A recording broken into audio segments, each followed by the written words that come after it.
My name is Bob Goetz. I'm the General Chairman for the conference. And on behalf of Donnie Lowther, President of the host chapter, DCL 5 of the National Space Society, we'd like to give you a hearty welcome to the conference. This year's conference is going to be the best conference in the 24-year history of the ISDC. We have, as you can see by the lines out there from our technical difficulties in registration, we have 741 registrants to this conference.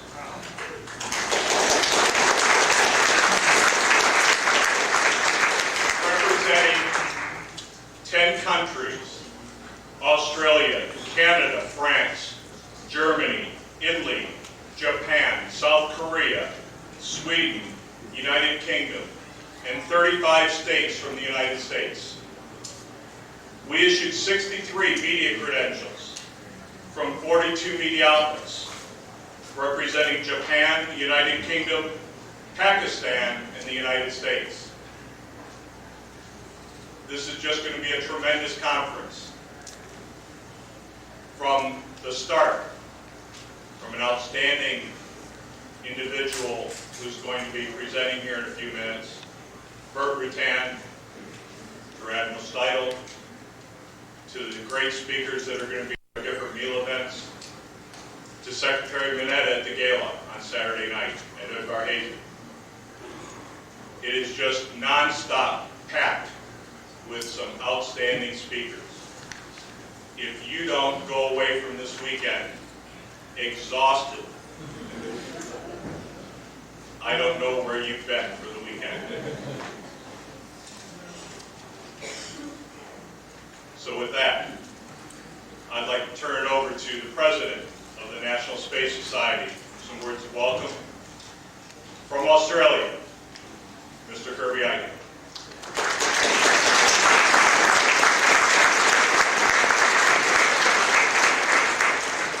Thank you very much, Bob.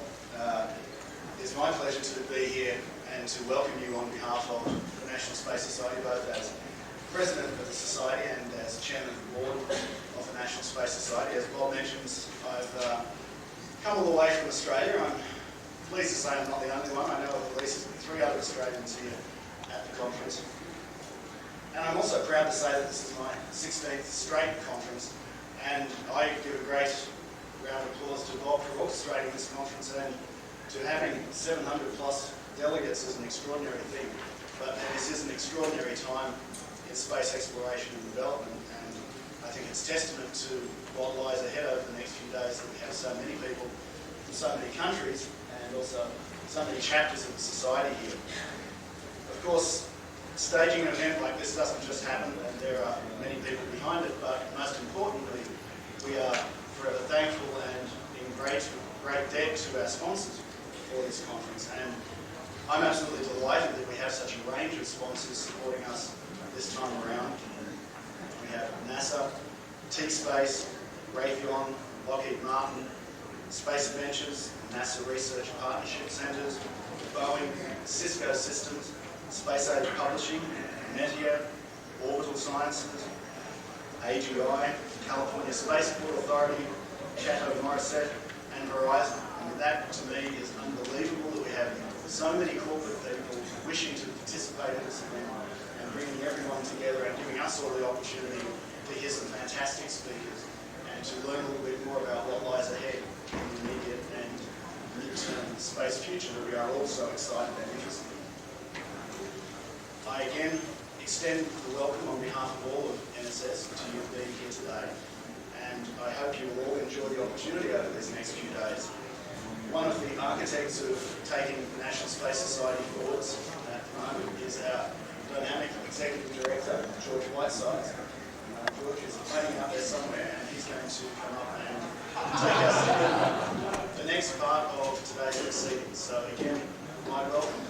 Thank you all for coming along. We can't have an event without an audience. I'm glad to see so many of you here. So welcome again, and George, please come up.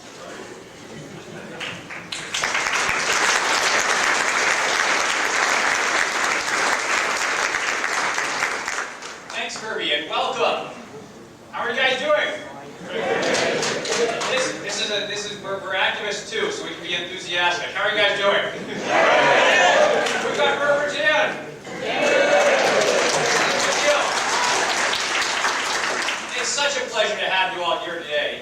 This is a wonderful moment in space, and it is largely due to the man who is sitting here at this table. But I am not going to go into that now. I am up here to just say a couple words about the amazing things that are going to be coming up for you all in the next 4 days. First, I have an important responsibility. Kirby thanked all the sponsors. I wanted to thank all the wonderful associations and other groups that have partnered with us to make this such a wonderful event. Just in alphabetical order, we have the American Astronautical Society, we have the American Institute of Aeronautics and Astronautics, we have the American Medical Association, the American Society of Chemical Engineers, the Challenger Center for Space Education, the Foresight Institute, the International Space University, ISU USA, the foundation of the ISU in the US, the Mars Society, the Moon Society, Students for the Exploration and Development of Space. Where are the students here? Oh, come on, you guys are loud. We have the Space Foundation, Women in Aerospace, the Space Transportation Society, the Space Frontier Society, the Space Studies Institute, and we're particularly grateful to the X Prize Foundation because they allowed us to use the phrase for this conference, which is your ticket to space. And that's really what this is all about. This is about personal involvement in space, what we and our communities and our nations can do relating to space.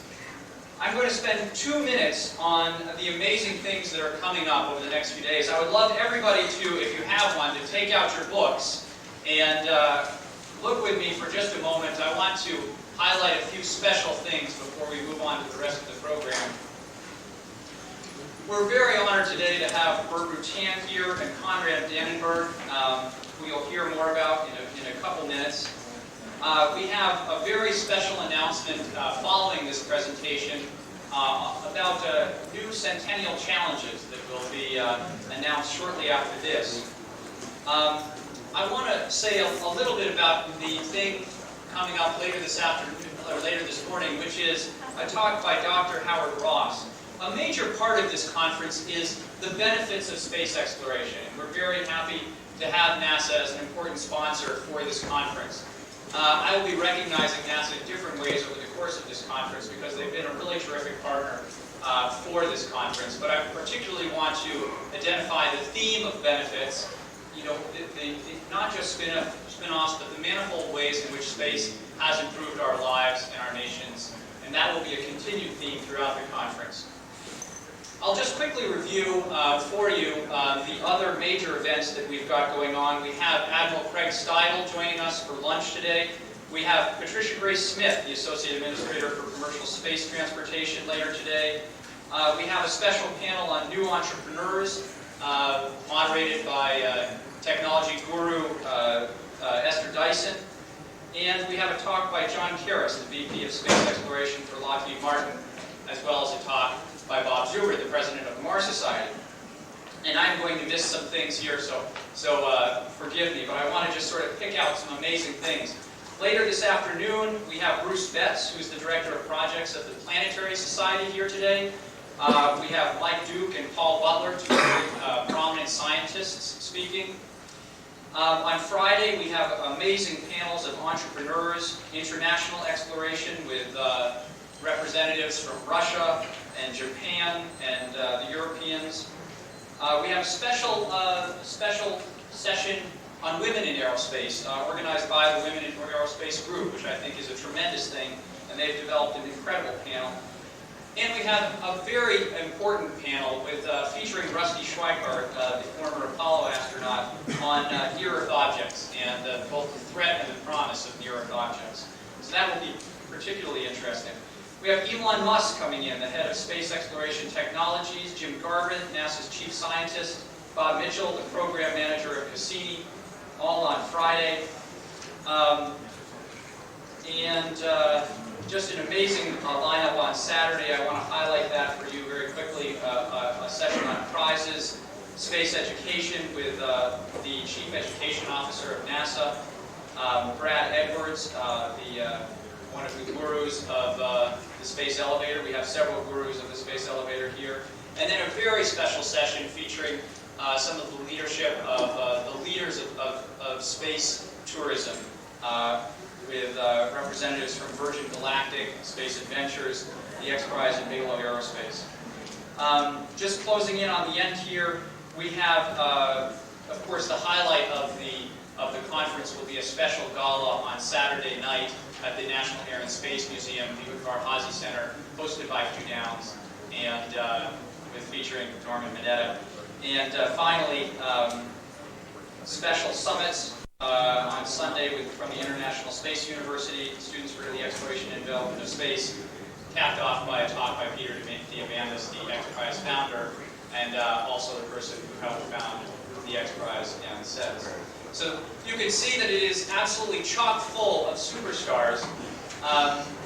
And I'm going to turn it over to another superstar now. Thank you for your time. I look forward to meeting with as many of you as possible over the next 4 days. I'm going to turn it over to our Executive Vice President, Mr. Greg Allison, who will introduce Mr. Konrad Dannenberg. Thank you so much.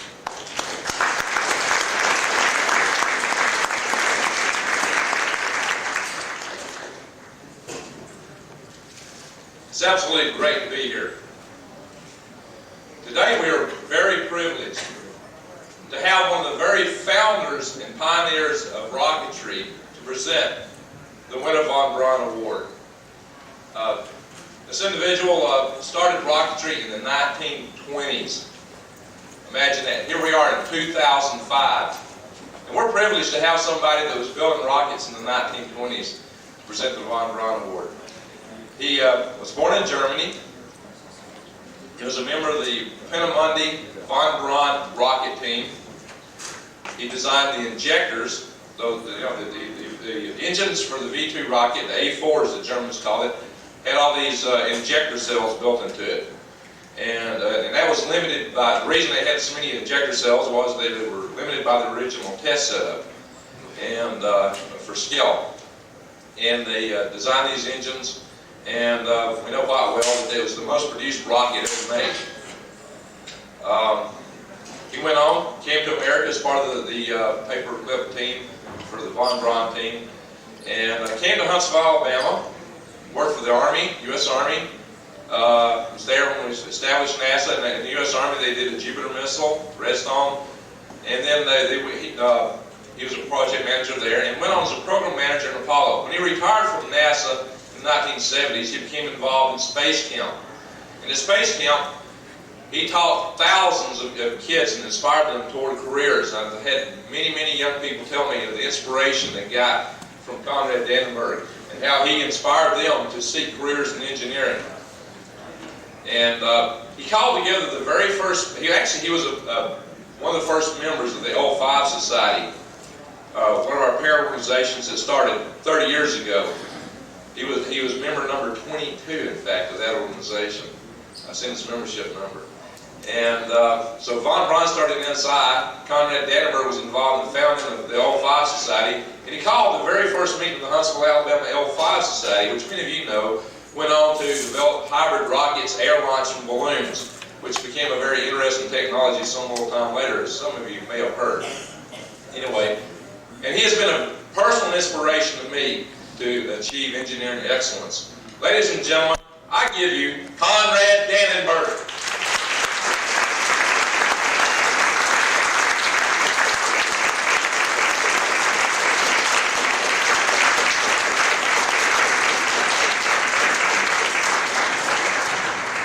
Thank you, Greg, for a great introduction. And of course, I'm also very glad, very happy to be here and to hear many of my co-space enthusiasts and professionals. And when I started in space, as Greg said, in the 1920s, in the late 1920s, our goal was, of course, to leave the Earth and to go to the next planet, to go to Mars. And we still haven't been there. And I expect to hear today quite a number of approaches what we should do in order to get there. After having worked in this field for many, many years, I'm finally get on our way to do these things. And as previously, we again have to take the way around the moon in order to get there. I probably was asked to be here today as one of the few remaining members of the Werner von Braun rocket team. And I was asked today to present the Werner von Braun Award on behalf of the National Space Society to the winner of this year's Werner von Braun Award. The von Braun Award consists, as you will see in a few minutes, of a replica of von Braun's ferry and the Saturn rocket system. It is given by the NSS in odd numbered years to become and to be presented for someone who has shown excellence in management and leadership of a space-related project similar to what von Braun did in the much earlier years. The award recognizes the merits of Werner and his team for the work in Peenemünde, the launches in Whitesides, where we continued and where we perfected what Robert Konrad had been willing to do all along. Then we finally were transferred to Redstone Arsenal because our facilities in Fort Bliss were needed for returning the ice from the Korean War. We were living in an army hospital annex at the time. And then, of course, we finally launched with the Redstone missile, which was designed and built in only 3 years. We finally made some modifications and launched with it the first Explorer satellite. And after that, Alan Shepard, your good friend here, that of course led eventually to the design of the Saturn series of launch vehicles. And at some time, of course, we had the Saturn 1, the Saturn 2, Saturn 3, 4, and finally 5. But when Kennedy said, let's go to the moon, we could skip most of these intermediate steps, and we could go directly from the Saturn 1 with some slight modifications, the Saturn 1B to the Saturn 5. And that was, of course, the beginning of all the space activities at that time. The Werner von Braun Award is given to someone who has a visionary outlook towards space flight, who has the ability to promote the vision, as we will hear later today, and who has the capability to manage a rocket team.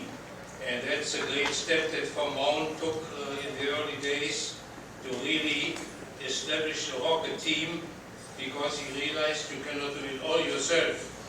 And also this year's winner has the same capabilities and the same approach to the development of space flight. Past winners of the Werner von Braun Award have been Ernst Stullinger. He got the award in 1993. Other winners were Max Hunter, George Müller, Robert Siemens, and Donna Shirley. And I'm sure you know most of them. These people, as well as today's epitomized winner, show the leadership and the perseverance that von Braun displayed in the many, many years, initially in Germany, of course, and later on also in this country.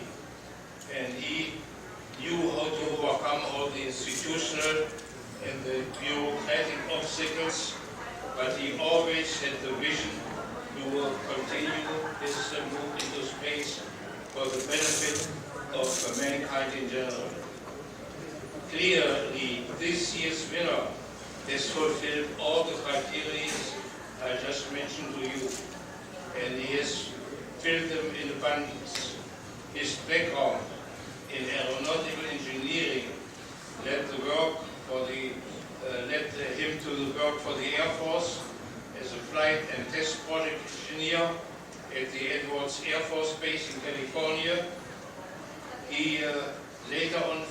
several companies, including the Rutan aircraft factory, to develop light home-built aircraft, and in 1982 he established Scaled Composites, who was of course basically responsible for his future activities.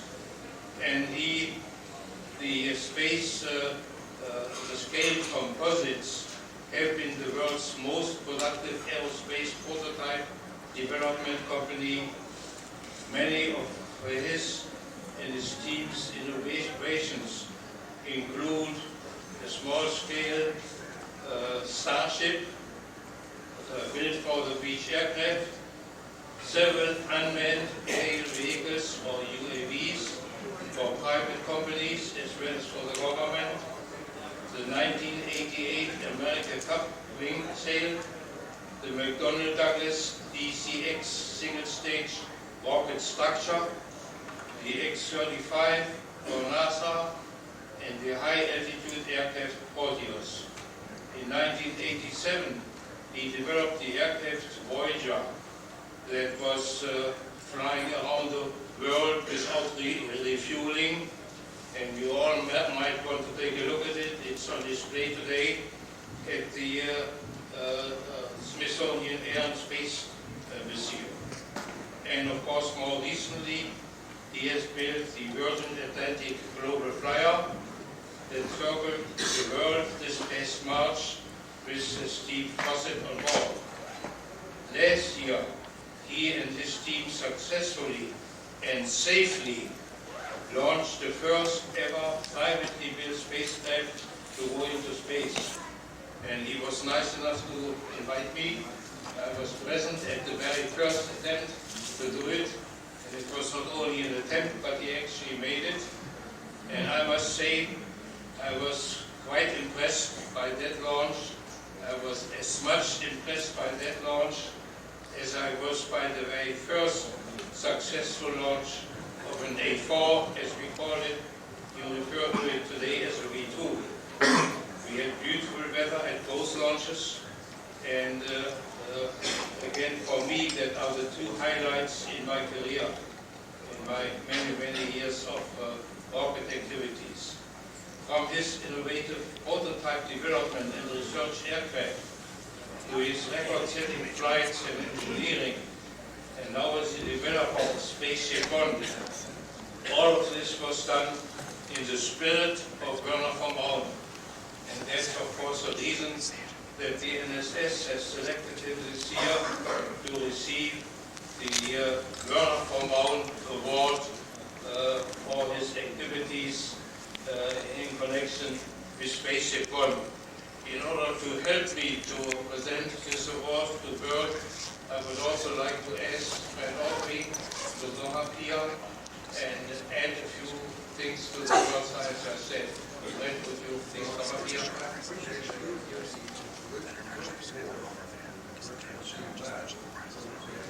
So we should do that first. And Burt, would you please come up here?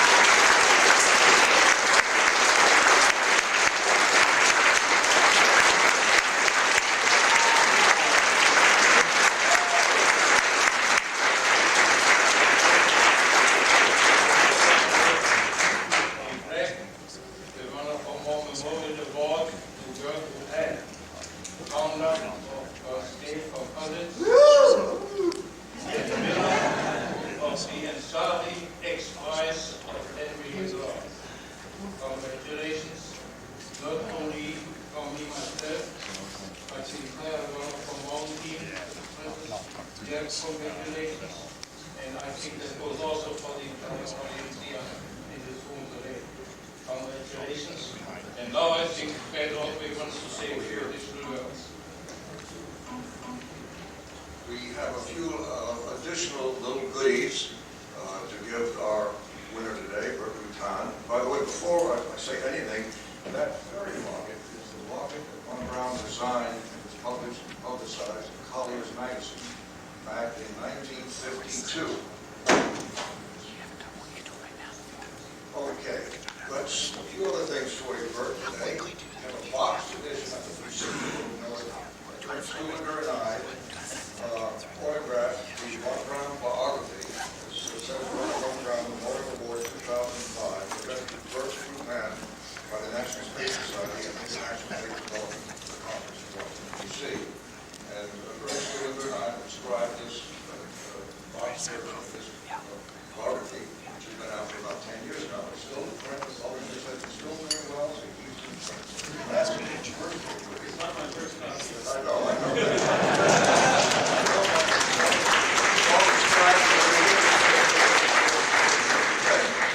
We also worked with John Hendricks of the Discovery Channel a number of years ago to put out a documentary biography of Werner von Braun. It was called He Conquered Space. And let me get my glasses out, it's a smaller print. Discovery Communications Incorporated, John S. Hendricks, founder and chairman, present to Burt Rutan, winner of the 2005 Werner von Braun Memorial Award, National Space Society, and the 24th Annual International Space Development Conference, Washington, D.C., May 2001. This is a brand new DVD. It came out of VHS. It's a brand new DVD version, which you may not have. Oh, good. And then this is something that was not expected at all. A colleague of mine in Huntsville, Alabama, Bob Ward, whom you met earlier, has just come out. This is an advanced copy of his book, another interpretation of Werner von Braun, called Dr. Space, The Life of Werner von Braun. This book is due to be published on the 15th of June, but as all authors get, there were some advanced copies, and I told Bob, I was with him just a few days ago in Huntsville, and he said, oh my God, can I give my book to Burt Rutan? And I said, absolutely you can. So this is an extra goodie, which I didn't even expect.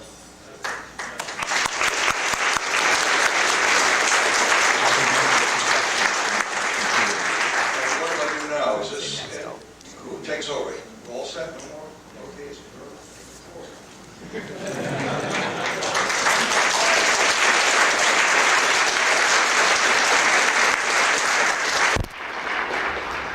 Maybe I ought to start going to these things.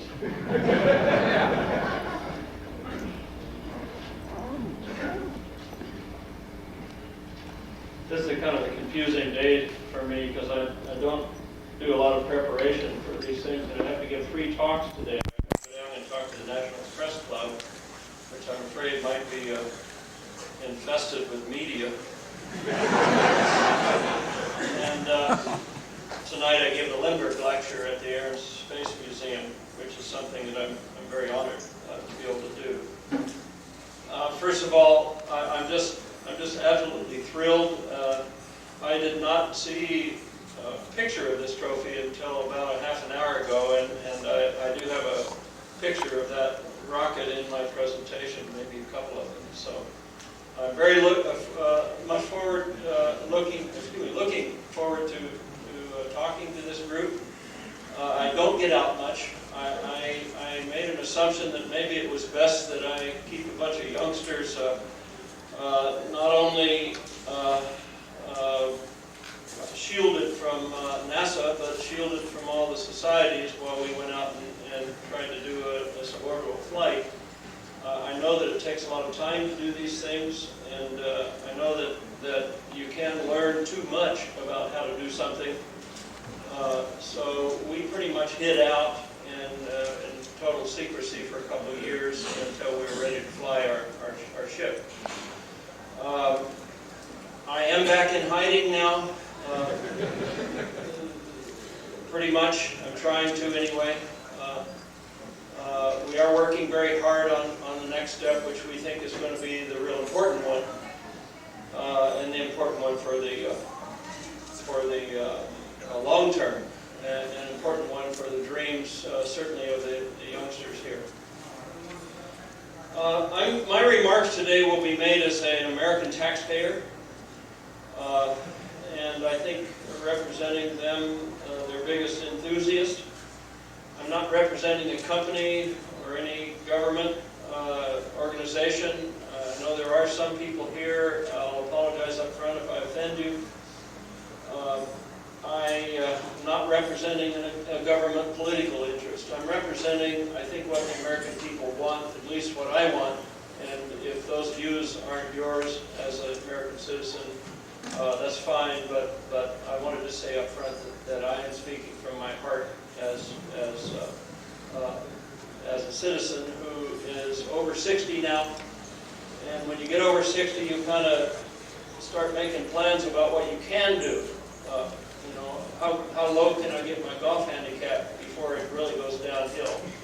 And how high can I go in terms of my hopes and dreams to go to orbit and go to the moon?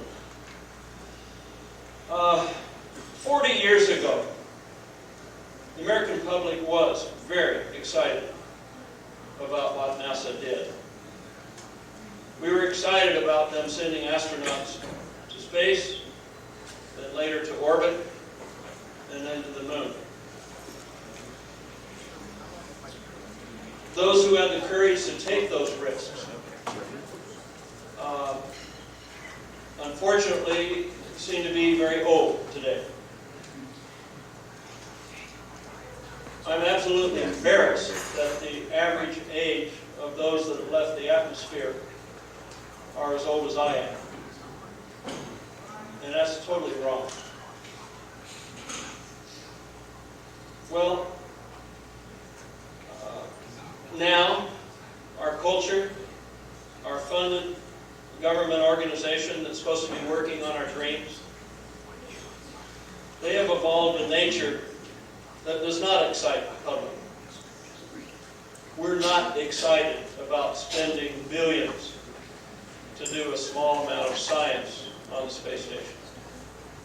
We're not excited by our major funds being spent for political reasons rather than for the technological path to get us to Mars and to get us to explore and to get us to do exciting stuff.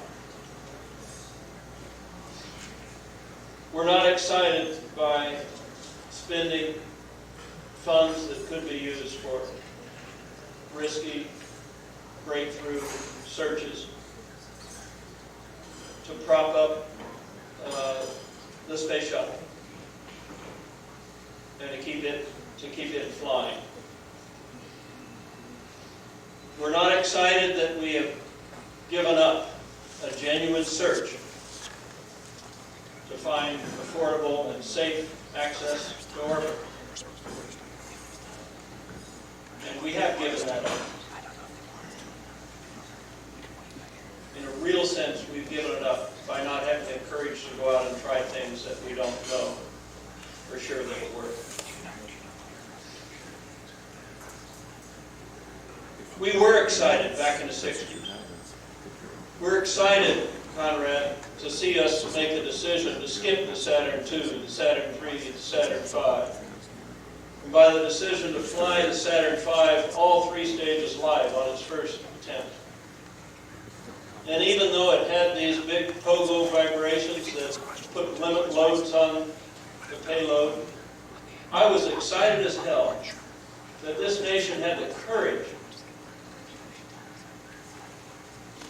to take the first flight where humans were put on a Saturn V, Apollo 8, and go somewhere where humans had never been before, on the very first flight of the booster that carried people. That doesn't register in today's NASA, does it? I was very excited to see the courage that this nation decided to go out and make a firm plan, complete with funding the contractors to build hardware to go to the moon with a lunar orbit rendezvous, and making that decision and funding that hardware a full 3 years before the very first docking in space in Earth orbit. We planned a program and funded the development of stuff that was going to have to do rendezvous in a foreign body by themselves, and we hadn't even done it in orbit. 3 years. Now that kind of courage makes absolutely no sense to the folk that are running the program under Admiral Stein. It makes no sense to them, does it? I'm embarrassed by that plan that says we have to go out and do another several years of research before we can build what we should have done 30 years ago, and that is make a good competitor to Soyuz, something that was safer and a lot cheaper to fly. Why do we need to do research if we know that the culprits who are going to build the hardware are going to do the boring stuff 3 years from now? Why don't we just have them do it now?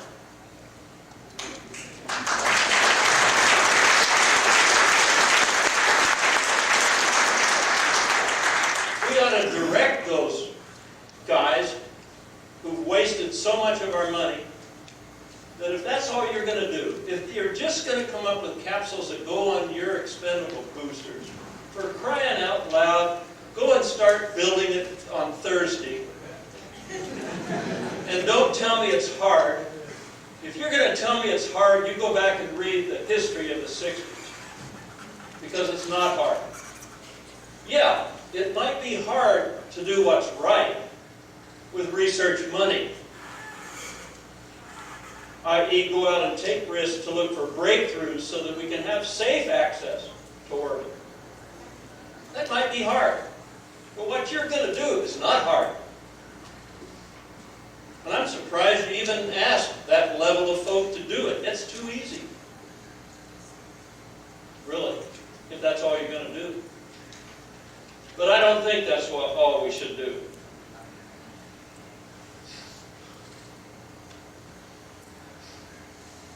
The public is also not excited to spend money to fund a trip to Mars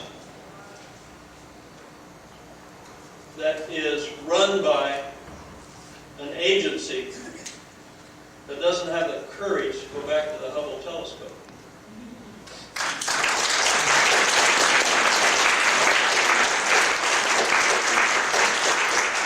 I'm a taxpayer. You know, we have spent at least $100 million, maybe more. I'm not an accountant.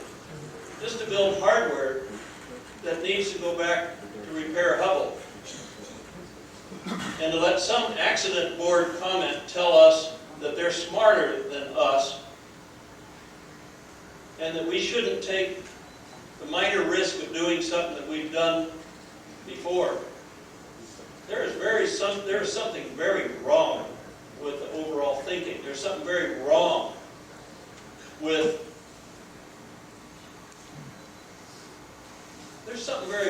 with calling an agency a research agency when they're afraid to do research.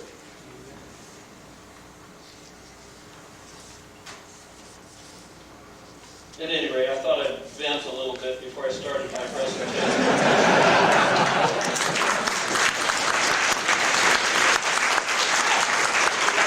Now, tell you what we are excited about.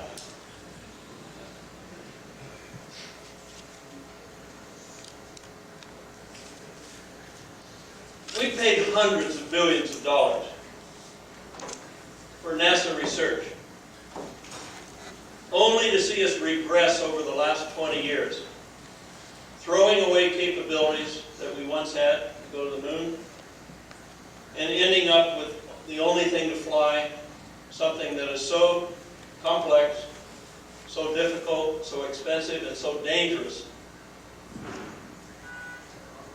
that it has no promise for us. The safety of people that have flown outside the atmosphere is 4%. 4% of the people that have left the atmosphere have died in accidents. It's only 4 accidents, but it killed 4% of the people that have left the atmosphere. And I'm embarrassed to note that in 44 years of manned spacecraft, the last 22 years have been far more dangerous than the first 22 years. Duh, is there something wrong here?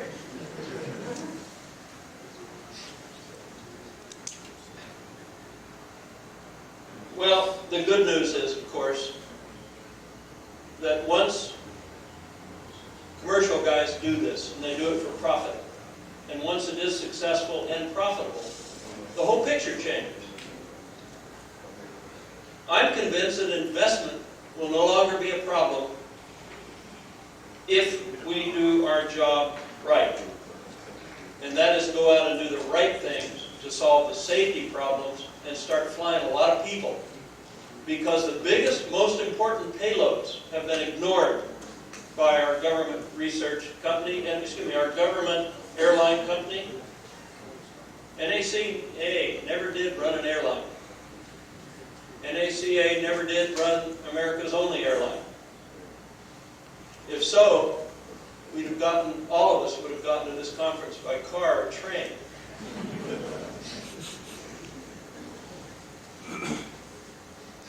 Let me start by talking, let me point out up front that we've gotten a late start here. I didn't plan to vent on you at first, so I've got 6 minutes less than I thought I had.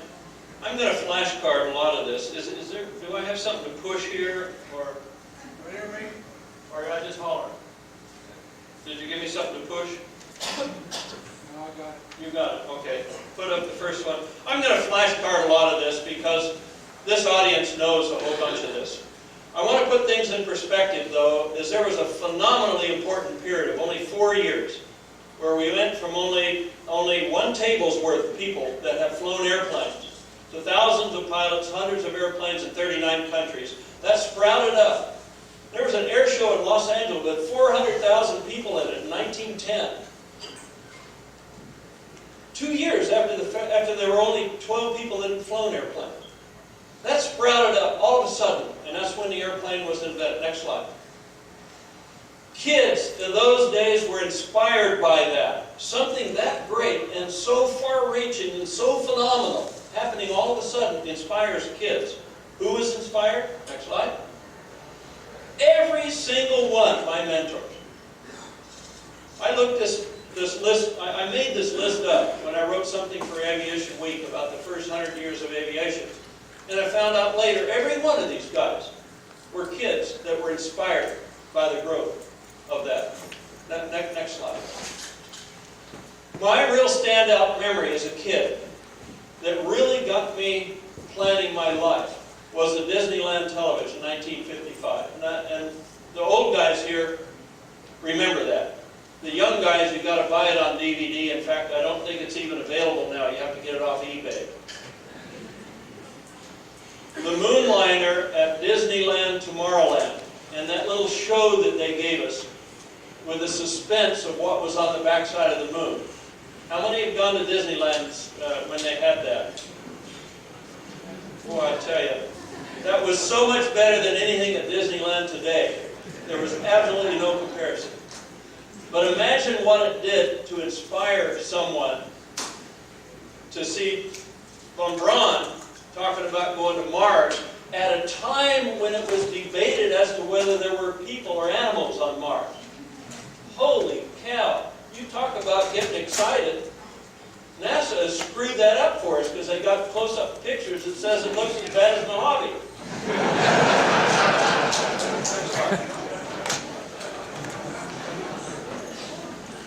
Anyway, this guy, oh, there it is, the model. In fact, I believe that model he's touching was bought by Paul Allen, and it's up in his museum in Seattle. But I got a replica. And mine is just as cool.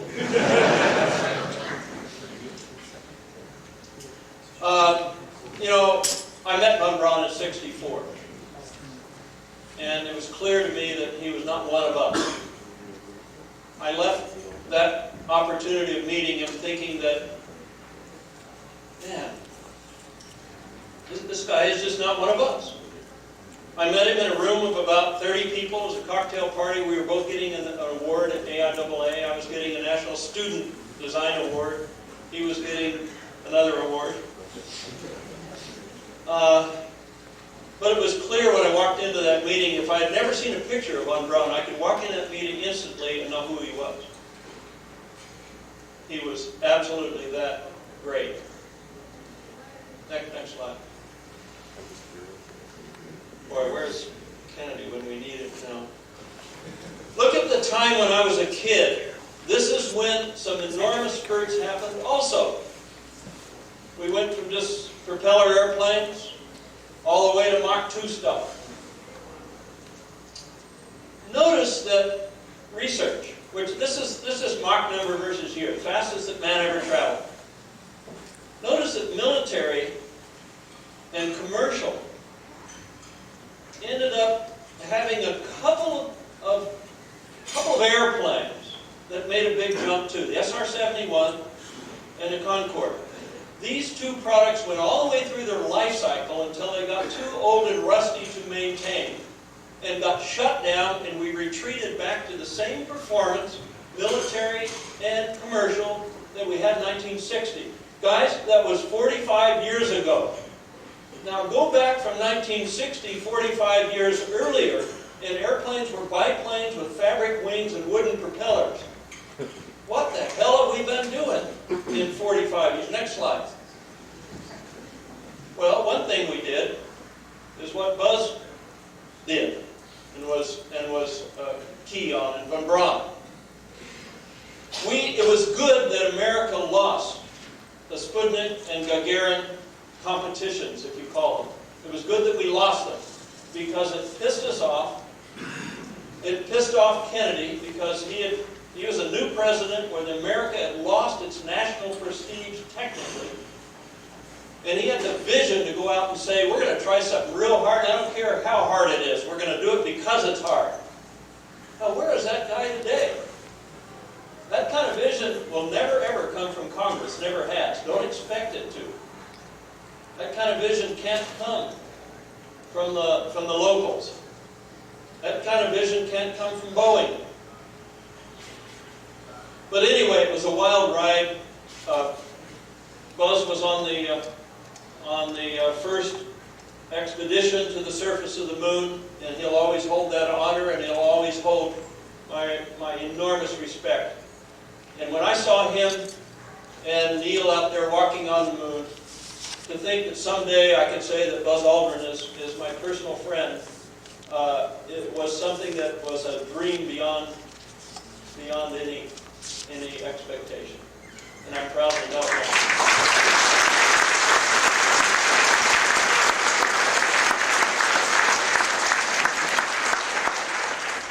I think I covered those other things. Let's go to the next slide. Well, I call it a collapse because I really think it was a collapse. It followed the Skylab program.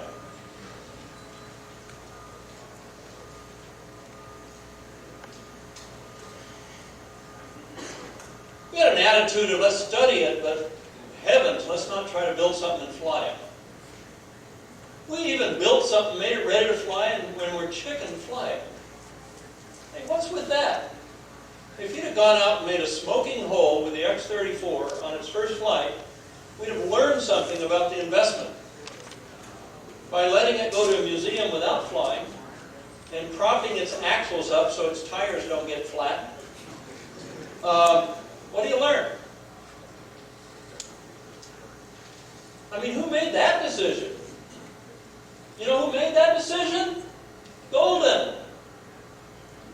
And it happened just after a couple of Mars failures. Oh my God. This thing has single-string flight controls. We certainly can't take the risk of flying it. What's with that? Let me tell you something. The good news is we got a hell of a lot better man there now. I'm sorry for the other guy. But I spent a couple hours with Mike Griffin just on his third day on the job. And I read his congressional testimony that he gave in 2003. And I'll tell you one thing right now, I'm very impressed by him. I don't know if he can get what he knows should be done through the current bureaucracy. I don't know. I think his point is true that we've got the same amount of money that we had the first 16 years. NASA's had the same amount of money in the last 16 years that it had the first 16 years. But the problem is NASA does a lot of other stuff now that should not be done. It doesn't need to be their role to educate and to inspire kids. Spending decades putting up schools and sending around old astronauts to inspire kids is not the way I want to spend my money. The way I want to inspire kids is to fly to space and let them know that they're going to be able to.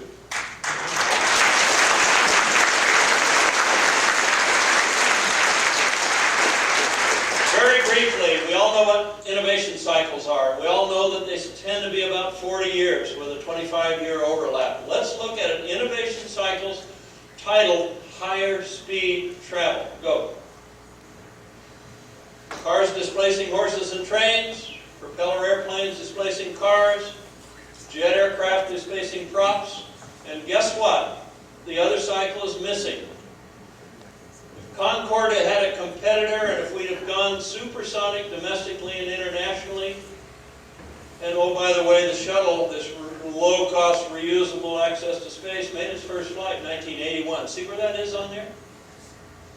But that cycle just flat didn't happen, did it? Next slide.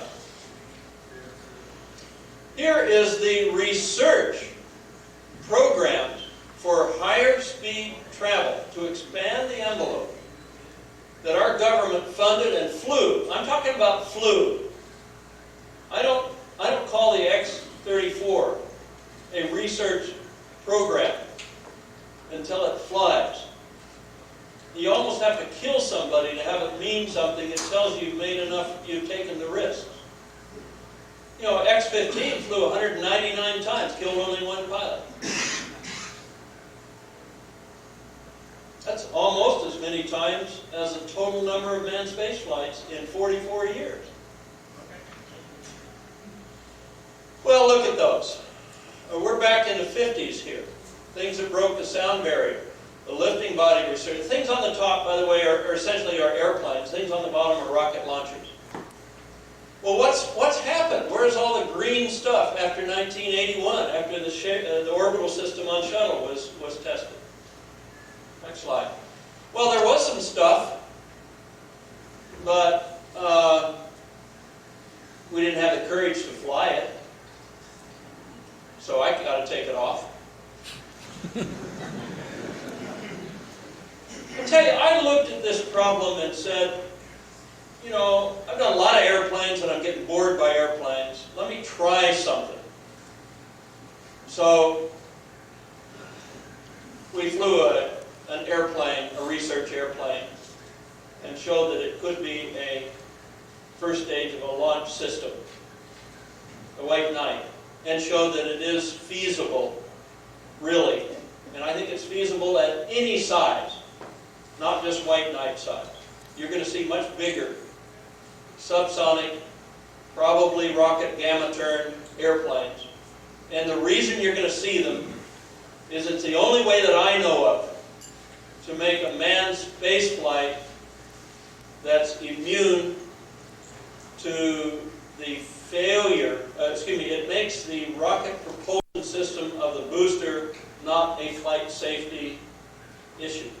Okay? Next slide. Well, things don't happen when the government doesn't. And you can put a dozen of your ideas on here. I put one, computers. It was done for artillery first, later for the IRS.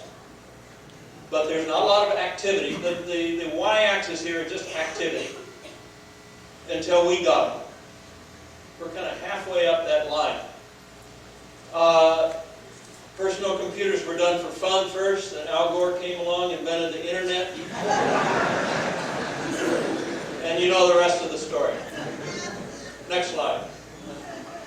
Look for cycles in space. You can't find any. There are no S-curves. Bottom one is unmanned Earth orbital. Middle one is all of manned space flight. How many manned space flights followed Gagarin's in the first 12 months? You space geeks here, you should know that. The 12 months after April of 1961 when Gagarin flew, how many manned space flights? 23. Come on, you guys are space geeks. There were 5. I'm not saying in 1961, I said 12 months after Gagarin's flight, there were 5. Now the Chinese flew in 2003. How many manned space flights were there in 2004?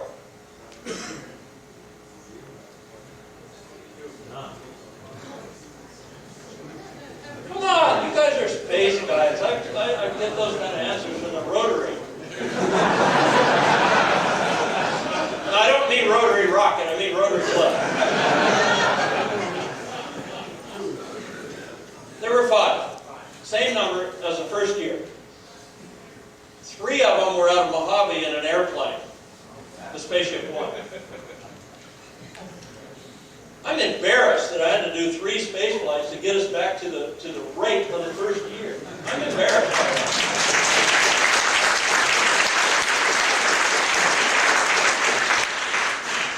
Well, why? I'll tell you a very, very good reason why is what I'm about to say about this slide. We built and flew the Redstone with a mercury capsule on the top of it. And for the first time that I got to look at that close-up, it was with Konrad here in Huntsville. And we walked up to this thing, and it had a capsule on the top of it, and it's mounted there in concrete, and the thing's only about this big around, the Redstone.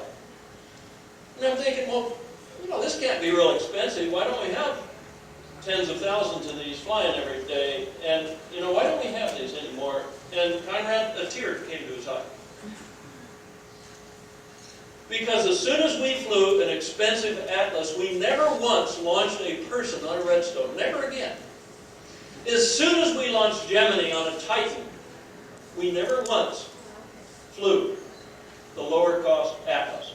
As soon as we put men on a Saturn, we never ever flew a Titan, an Atlas, or a Redstone. As soon as a first flight happened on the low-cost reusable shuttle, we never ever flew any of the other 4. If we'd have done that with airplanes, the world would have one airplane. It would be the V-2 bomber.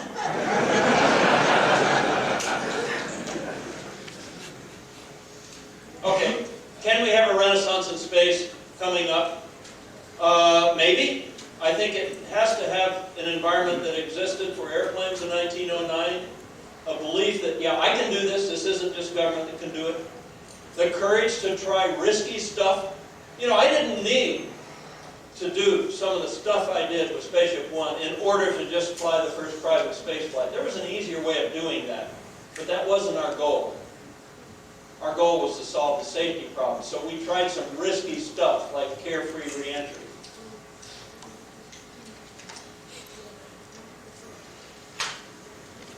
The goal of that program was to enjoy that view.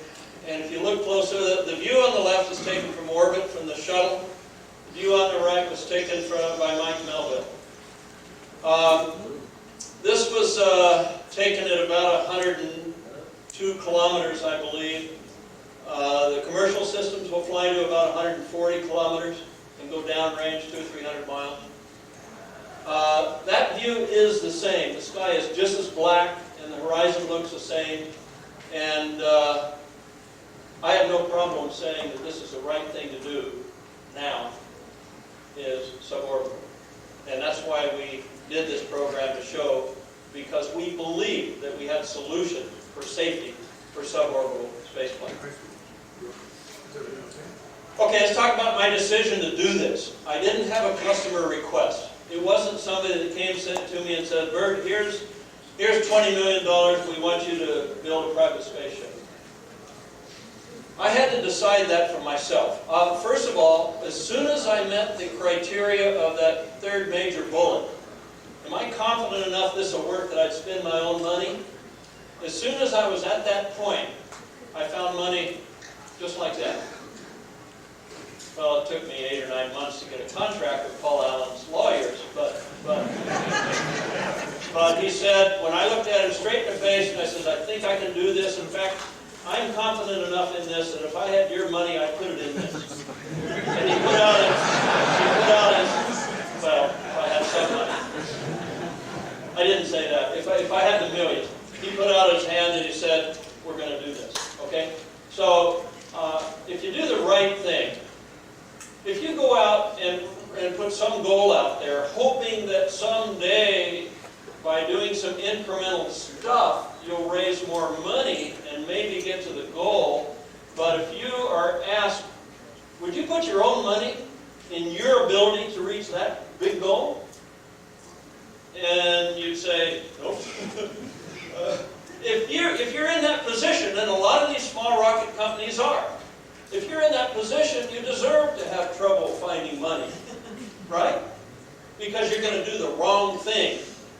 You're going to go out and do a stunt rather than the right next research flight, because your really goal is to raise money rather than to reach your technical goal. So I think it's extremely important, and I say this also to NASA, the other space agency. I say that to them too. Don't accept incremental funding to do little stuff. Define what is a worthwhile goal. Whoever pays you the money, get them to understand that it's worth so much, and commit to all the money before you do the first bit of work. Because if you do that, you will do the right thing during the development program. And also, I told NASA that the worst place in the world to get money is Congress. I've certainly found that, and I don't know how they operate. When you're working with an organization that has 435 people on the board of directors, and everyone has his own personal agenda. At any rate, this decision for me to do this required an understanding of my childhood and an understanding of the 60s and what happened there. And if I'd have looked at what happened in the last 3 decades or had an assessment of the normal way of doing things, there's no way I would have done that program. And I think that's why few have attempted to do that program. This is a plot of the altitude and speed performance of essentially all the manned airplanes that I've developed, both at the Rutan aircraft factory and the Scale Composites. In order to do the Spaceship One program, I had to extend this performance a little bit. And this is how the little bit was. I had done incremental stuff within that little grouping in the bottom. And for me to do Spaceship One, I had to go there in Mach number and there in altitude. By the way, that's the Mach and altitude that Brian Binney flew the last X Prize flight to. 70 miles and Mach 3.3 something. The important thing is, though, it's just an airplane. And when I stuck my head in the cockpit before closing the door on Mike Melville on the 21st of June, he was a very emotional person. Because he knew that he was just a guy even without a high school education, but he was probably the best pilot I know. He had flown 9 first flights of new airplane types. One of them with me in the airplane, the Boomerang. You know, I wasn't going to let him try that alone, not in something that weird. And he was worried because he knew he was going from that performance envelope to that performance envelope. Actually, we did fly 3 envelope expansion rocket-powered flights and a bunch of glides. But he knew he was going to space, and he was worried. And the last thing I told him before I pulled my head up and closed the door was, "Don't worry, Mike, it's just an airplane." You guys know what we did on our mission. I'll skip that. We call these guys research test pilots. After they have flown an airplane, or after they've flown something outside the atmosphere, they are astronauts. NASA gets away with people that ride in the back without a window, calling them astronauts. We let them do that because there's only 460-some people, 440-some people that have ever been outside the atmosphere. Next slide. You guys know all this. The big thing about the White Knight is it has all the Spaceship One systems except the rocket motor. That's the significant thing. The commercial space systems will be like that too, which means that you can give people the float out of your seat, float around the body, around the cabin experience, and you can bring them down gently like a re-entry does. If you fly the Vomit Comet, you come down hard. You only have 4 or 5 seconds where you go from floating to, now you're pulling a lot of G's. Okay, when you re-enter the atmosphere of subsonic flight, you spend 20 seconds from the time that you float out of your seat down towards your chair until you get to 1G. Now, with this airplane, you can float your passengers. You know what you'll do is you take them up, they do a launch of today's space flight. So they get to watch the rocket fly the newest astronauts. On the way down, you take your whole crew, which is going to fly tomorrow, and you float them in a cabin that they can't tell the difference. It is identical cabin. That's the identical cabin of Spaceship One. We not only can give them the full re-entry G profile by doing a descending wind-up turn, but you can float them and bring them down at the same rate that you will for re-entry. So you have the very best dynamic simulator, and it costs you nothing because you need it to launch a space flight anyway. That's our basic approach on the commercial stuff. Next thing. Next slide. You guys know about the spaceship and about, let's go to the next slide, about why it jackknifes itself for re-entry. This is extremely important. The only accident that killed anybody on the X-15 was related to flight control during re-entry. It was extremely important to me that we could do a worst-case re-entry, i.e. straight into the atmosphere, worst gamma, and that we didn't have to control it in order for the crew to survive. In fact, on one of our powered flights, just before the space flight, we re-entered upside down. And again, the pilot doesn't control it. The ship straightens itself out. This is huge for safety. Next thing. We did have to develop our own rocket motor, regardless of the press releases that you might see from Jim Benson. We did compete our valve, our injector, our igniter, and the rocket science inside, but Scale made a very difficult decision and patented a new configuration of hybrid rocket motors. And we did the tank, the motors, the development of the nozzle, the development of the rocket system. And I required on the very first run that everything be flight hardware, lightweight hardware. There was no boilerplate, no subscale, none of that. And the reason is, if that ain't going to work, you want to find out on day one, not day last. Yeah, maybe it was risky, but damn it, that's the right way to do it. This incremental bullshit is not the right way to do it, especially when you're spending taxpayers' money. In fact, they think they have to do it because they're spending taxpayers' money, and they're absolutely wrong. Next. There's just some pretty pictures from some of the flights. One of my favorite is the one from the tail camera there. That was taken at Apogee on the first private manned space flight in June of last year. The other one, you can see the rocket plume start and the White Knight's contrail heading off to the right to get out of the way. Next slide. Okay, let's look at things that are next. First of all, don't expect me to show you systems or details or schedules or ticket prices or that sort of stuff. And don't expect me to sign you up. No, we're not going to be running the space lines. There will be competitive space lines competing with each other, and that's the right thing to do in order for you to pay the right percentage of the direct operating costs. that is the right thing to do, and I'm going to make that happen as early in the process as possible. We do know that spaceflight really is too dangerous to fly the public. I think that the early airline experience is a proper goal. The very first 2 or 3 years of scheduled airline service was 100 times safer than all of manned spaceflight. 100 times, not 10 times, 100 times.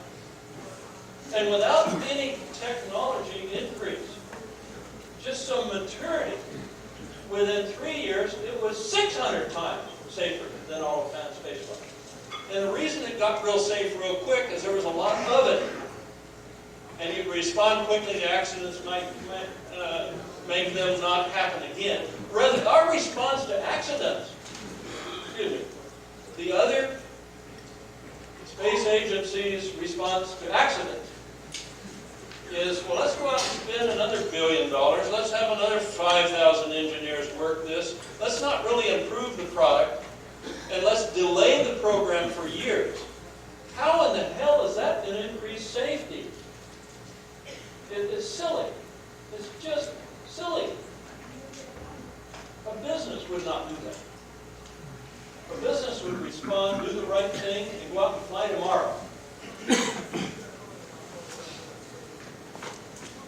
I think it is okay that the first industry is suborbital flights. They will be experience optimized. Large cabins, large windows, float your body around the cabin. You have to experience optimized because you can't go somewhere on a suborbital space flight. It's all right to be cramped, sitting in a spacesuit, crammed into something small, and go to a spacious resort hotel on orbit where you're going to spend a week or 2. But it's not all right to do that to people that are flying suborbitally.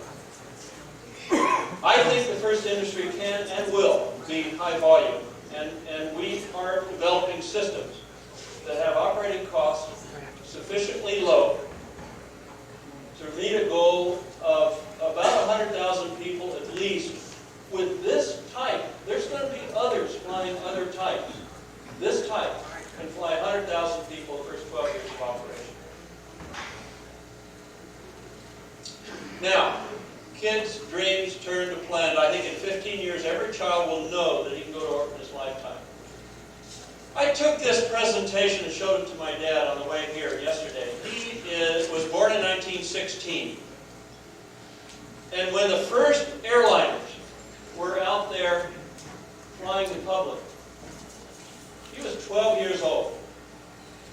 And he used to go down to the airport and watch these rich people get on board these transportation things.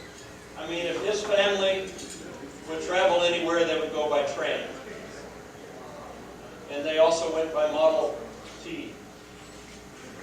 But to go to the airport and watch these things, and watch these people get on, he was fascinated by the technology. And he told me he didn't really have a knowledge or a belief that he'd ever be able to do that himself. That he'd ever be able to travel by air in his lifetime. Because there were just a few people doing it. It was risky, yes. The first few years, your chances of dying when you close that door on the airline are about 1 in 6,000. That's risky as hell. You know, Buzz doesn't think it's risky. He knew it was 1 in 62 when he flew.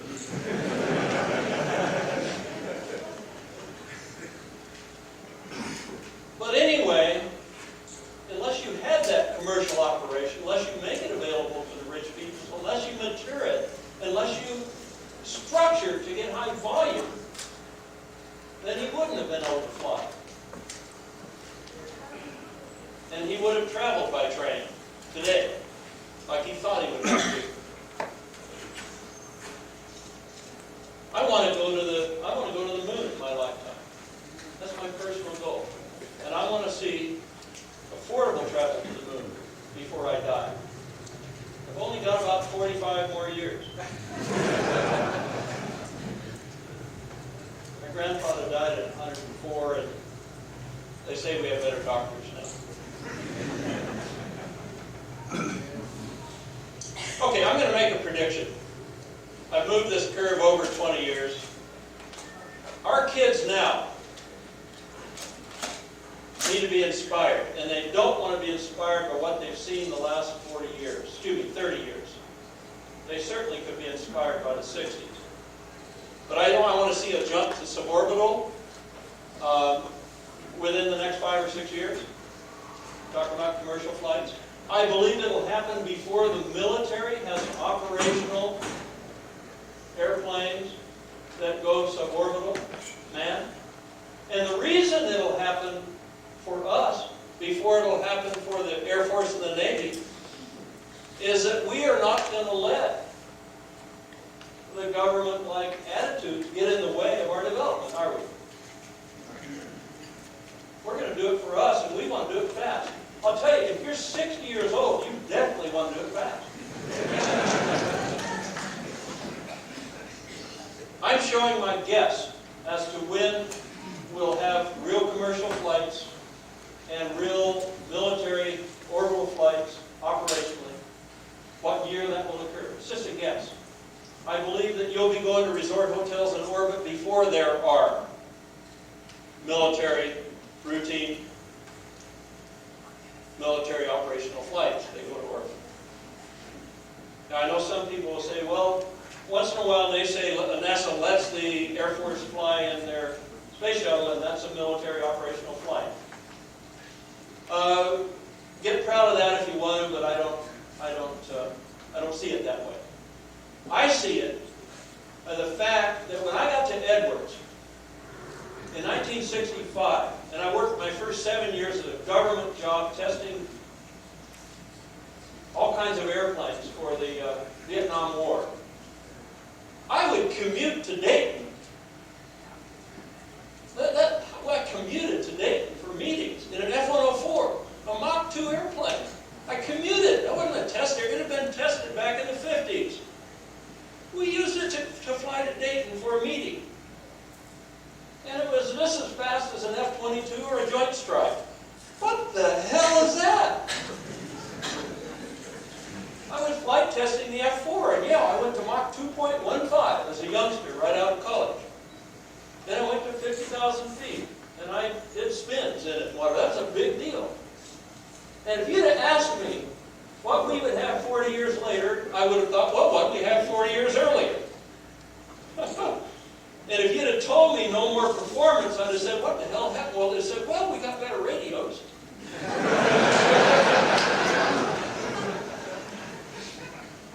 In those days, we'd get on our 707 and go to Dayton 2 for business trips.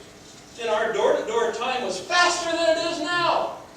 If you'd have told me that it would take longer to get door-to-door in the year 2005 than it does in the year 65, I'd have said, bullshit. What happened? Did we go back into a cave and just barely crawl out? Well, I'll tell you, for us to get excited again and to inspire kids again, we got to do a hell of a lot better than that. And it's not a marginally better. It's a hell of a lot better. Okay, what good is this industry? I've been accused of, well, gee, this is just a joyride for billionaires. Or, well, if you look at some ticket prices, it looks like a joyride. But let's say joyride for millionaires, okay? Let me give you an example. The home computer. Now, how many here bought an Apple II computer in 1977 like I did? What was it for? To balance our checkbook, right? What was it for? To say, I have a computer in my home. But what was it for? The vast majority of people that use home computers in those days used them for games. They were for fun. That's all they were for. Weren't they? They were for fun. Did we question? Oh, this is just a fun toy for people that can afford hundreds of dollars for a computer. There was no benefit in questioning that. But guess what? Because they were fun, there were a lot of them. And because there were a lot of them, Al Gore was able to make his invention.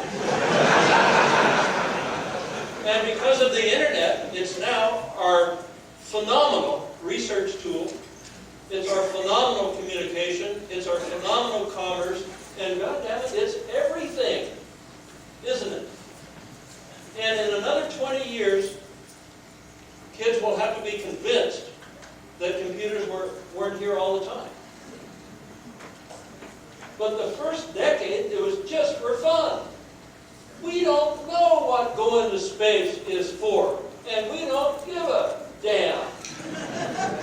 Because when hundreds of thousands of people will fly, and those people won't have to spend years in Houston being trained to follow a checklist and know they'll never fly again if they don't follow the checklist, you're going to be a hell of a lot more creative than the NASA astronauts, because you're going to do it for fun.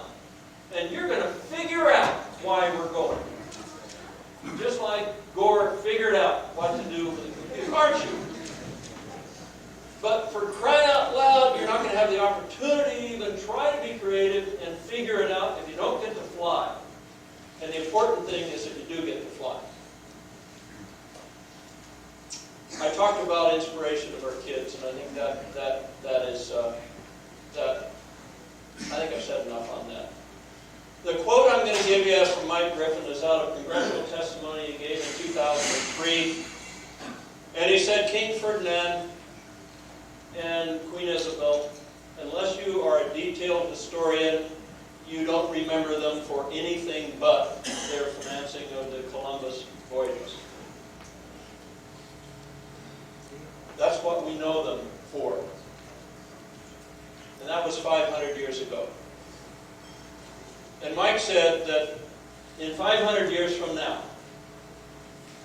our era will be known for the Apollo flights to the moon, if our era is known for anything at all.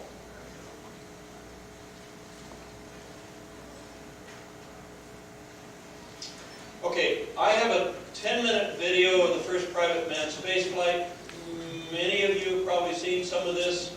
I would suggest, I don't know how I am doing on time, I suggest that we do some Q&A if we do have time, and maybe just run the video in the background, because I believe I am out of time. How do we, do you want to run the video, or do you want to? Why don't we run the video and we'll do questions? Okay, I'll tell you what, you're going to miss a lot, but let's run it without sound, and I'll take your questions, and those that haven't seen this neat stuff can watch the screen. And those that want to ask me questions, I won't promise to respond to all of them. But, yeah.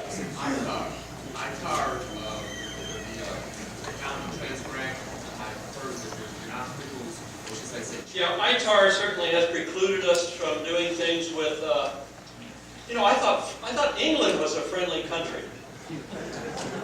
But let me tell you that ITAR, their decisions are not based on what you would use as logic. And it is a very big problem, and ITAR type of problems. I'm not just saying ITAR, but the kind of problems with technology transfer of things that have rocket motors and rocket-like guidance will be an enormous blockage to doing we don't call it space tourism anymore, private space flight. Space lines, in terms of doing a lot of that activity, even in Australia, certainly in Dubai, and certainly in a lot of places where that want to do it. It's an enormous problem right now.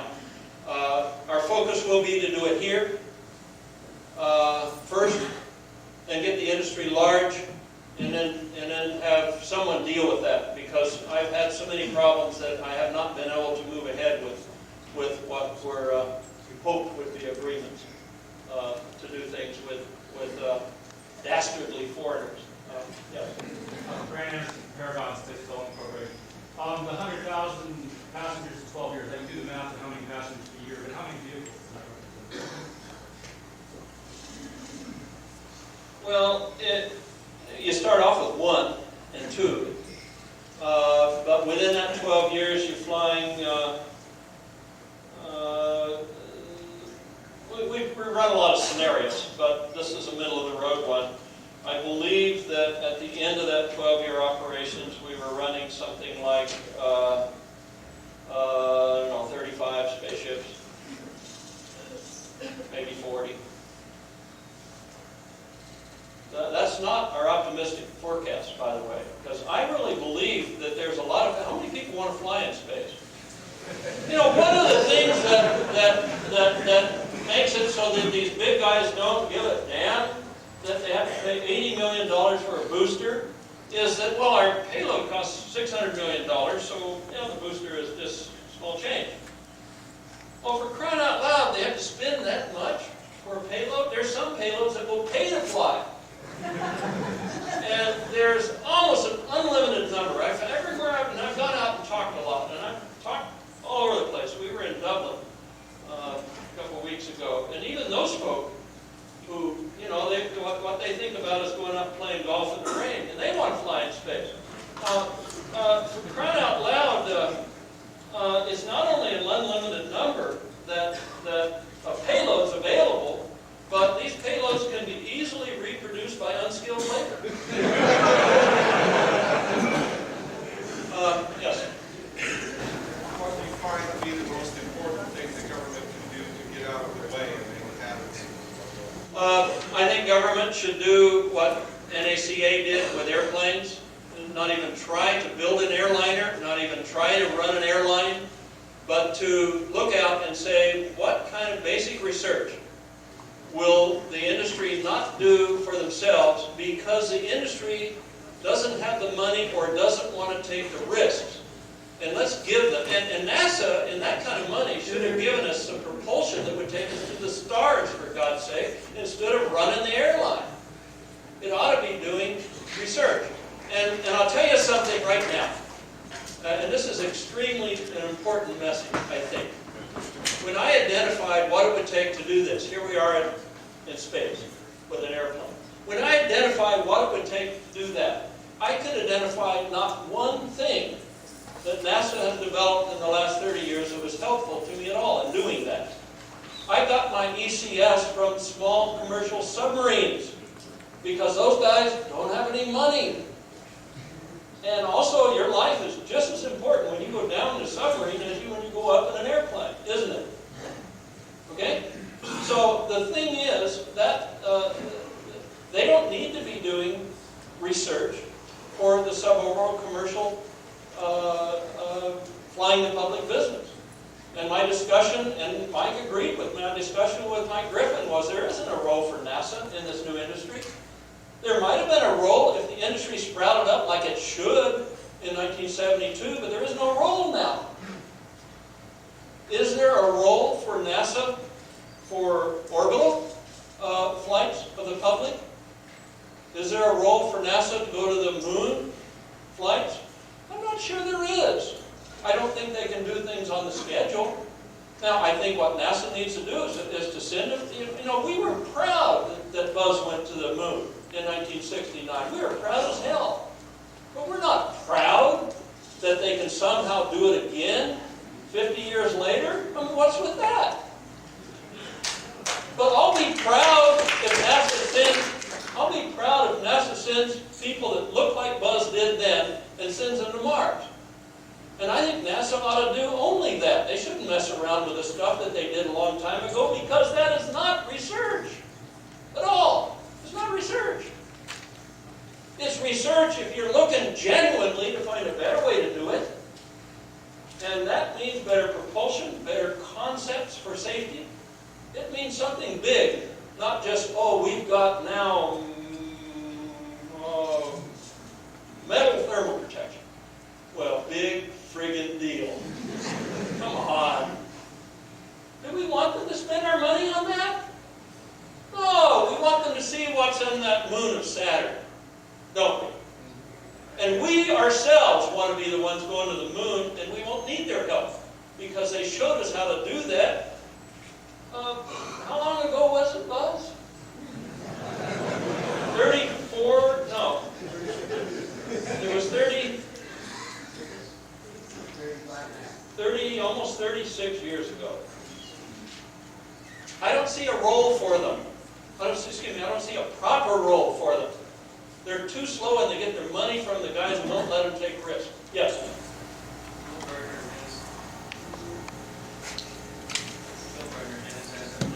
Now I'll take it. Are you aware, Burt, that in the mid-1990s, German physicists demonstrated faster than light communications, not just a little faster, but 4.7 to 400 times faster than C, which opened up the possibility for practical interstellar spaceflight.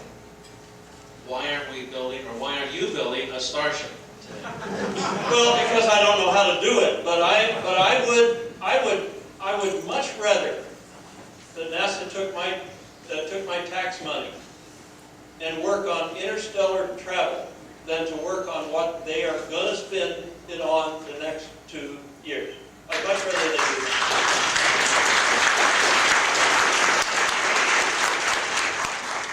Okay, last question. Okay, hi, I'm Mike Turner over here. I'm a member of SEDS, and I'm just wondering how young 18, 20-somethings like us can get involved in this industry, because I think it inspires us to be able to, potentially be the ones who sort of usher in this private age. So I was wondering if your opinion on how we can get involved with it and make a change. Well, Buzz, what was the average age of the folk who developed the Apollo system? I saw that written somewhere. As I recall, it was about 26. How old are you?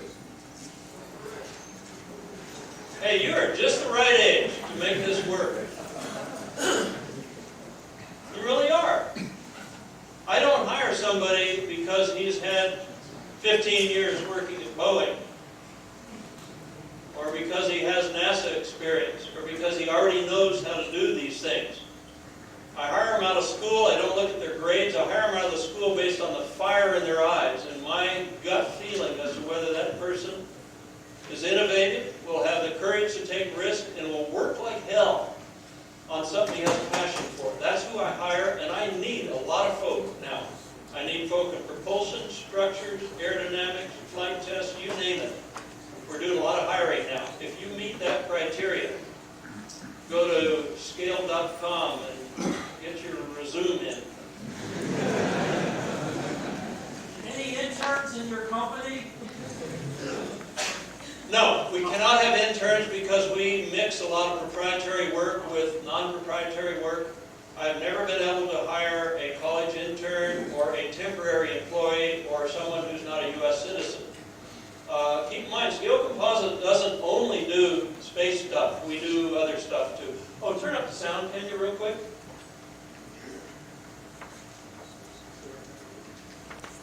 This is just, it's too late, probably. And it says the will to do it. The engineering is just calculations, but the decision and the will and the courage to try to do it is the most difficult hurdle. 7105. Thank you very much for your attention.